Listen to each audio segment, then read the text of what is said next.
What it is, y'all? Welcome back. It's your old host, Pilk, and we are going to be talking today about episode 6 of Danmachi Season 4. And this was an interesting episode. We're really more of an interim episode here. This is not going to be like super actiony or anything like that, but we did get some interesting plot points. So to kick this off, we're back into level 18 where, it's the safe zone. One thing I've wondered about this, since we learned everything about the dungeon and how the dungeon heals itself, how are all these things built into the walls and the dungeon doesn't just straight up try to heal them? I'm sure it's described in the light novels and I'm just not remembering, but it is what it is. Speaking of the light novels, though, we did get one interesting addition here, and that would be we finally got, I forget what it's called, but basically the meeting of all the gods. I forget the exact name for it. Shame on me, but it is what it is. We got that meeting and we finally got Belle's new nickname. Rabbitfoot. Great. The whole scene where that was going on, where they're fighting over what it is, and of course Freya's just straight up taunting Hestia. To be fair, it's Freya. She's not even thinking that far in advance. She's in the light novel, it's where it was a little more malicious than it seemed here, but it's Freya. She does Freya things for Freya reasons. So obviously, Hestia is getting annoyed. In the novel, I could swear it was Hestia, that kind of brought it up. I could be wrong about that. But no light novel spoilers, guys. For jumping ahead. But if you have input on that, I'm trying to remember. It's been a minute since I've read that portion of the light novels.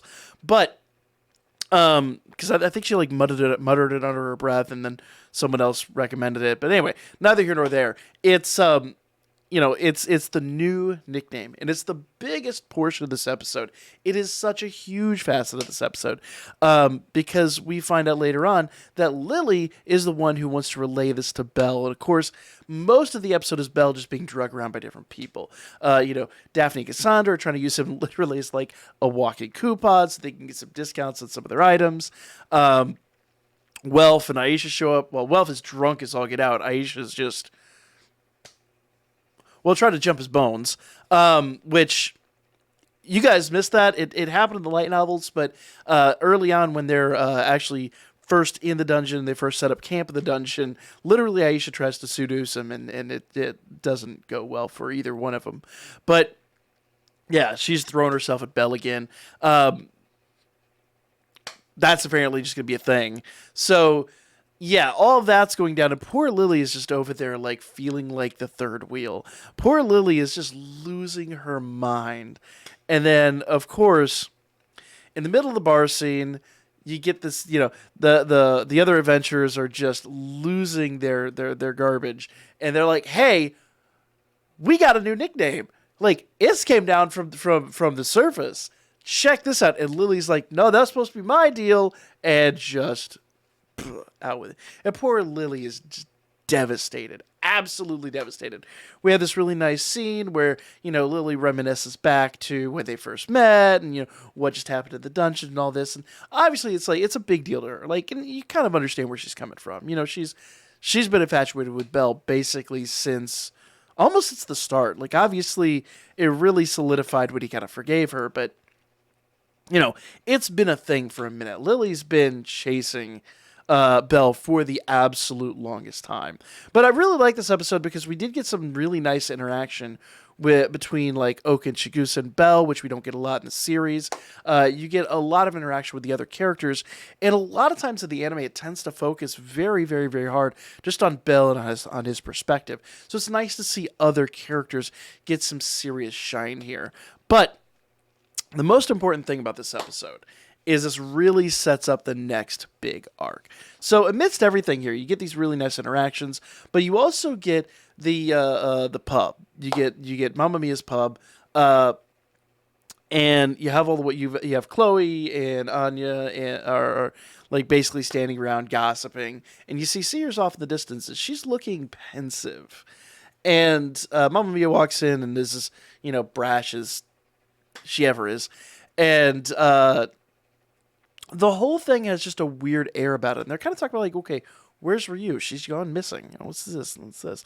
And it's setting up basically what we get to at the end of the episode. So that after all that goes down, we go back into the safe zone. You get to that scene with Daphne and Cassandra. Like I said, they use him as a literally walking coupon.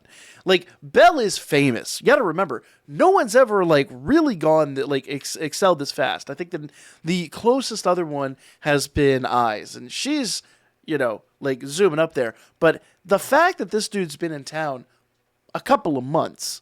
Like, I forget how many months it is, but I think it's been, 2-3 months or something like that?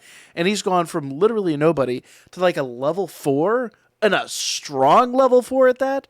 It's pretty nutty. Like, it is, his progress is wild, and people are taking note. And, of course, he's ruffled some feathers along the way. Obviously, you've had War Game, and you've had the fight with Asterius, and some people, as we all saw there with the first scene, still remember his, questionable interactions with Winnie. Some people definitely mistook that for what it was. Which makes the other little Xenos girl, Marie, makes her interactions even more, sus. But no one really knows about that but him. That's kind of his little secret for now. But we get past all that, and like I said, you get all these really nice interactions in the pub. But then after all these really touching moments with Lily, you get this one random scene at the end, and this is just this pool of blood, very, very similar to in tone to what we saw when the Mouse Huge was first introduced. Like this trail of blood, and then somebody screaming. It's very, very, very reminiscent, and that's when you get this shot right here, the one right behind me, and that is Ryu. Now, for those of you that haven't played Danmachi Memory Freeze, the mobile game, I would highly recommend at least picking up the game, if for no other reason than to check out the story, because we got for third season, or for the third anniversary of the game, we got a really stellar backstory on the older familias that Ryu was involved in. So we kind of have like a little bit of a spoiler there. I'm not going to go into it. I would just recommend checking out, at least if for no other reason than for the stories. The stories are phenomenal in that game. We do get like a lot of one-off stories. Written by Amori, actually. So definitely worth checking out. That's, I know we play the game on the channel, but it's not a paid plug. That's just how much I really love this franchise. So definitely some stuff going on here. I'm not going to spoil anything. I already know some stuff that's happening. But, if you want to know a little more, go check out the third anniversary story. It's, free to play. You got to pay nothing. And all the stories should be immediately unlocked by just downloading the game. But other than that, we're going to find out some really fun and interesting, I say fun, very sarcastic fun, interesting stuff about the Familias prior to Belle's arrival. So this is going to be a ride. Be prepared, guys. This might get heavy. But, precursor to all that, let me know what you guys thought of this episode. Once again, not a huge action-packed episode. This is more of a setup episode for the next half of the arc, which is going to be an interesting scenario. As, once again, let's make this very clear. She was not torturing a monster. She was torturing another adventurer in the safe zone of the dungeon. And we also find out that she's got a bounty on her head. And, she's literally a wanted person. So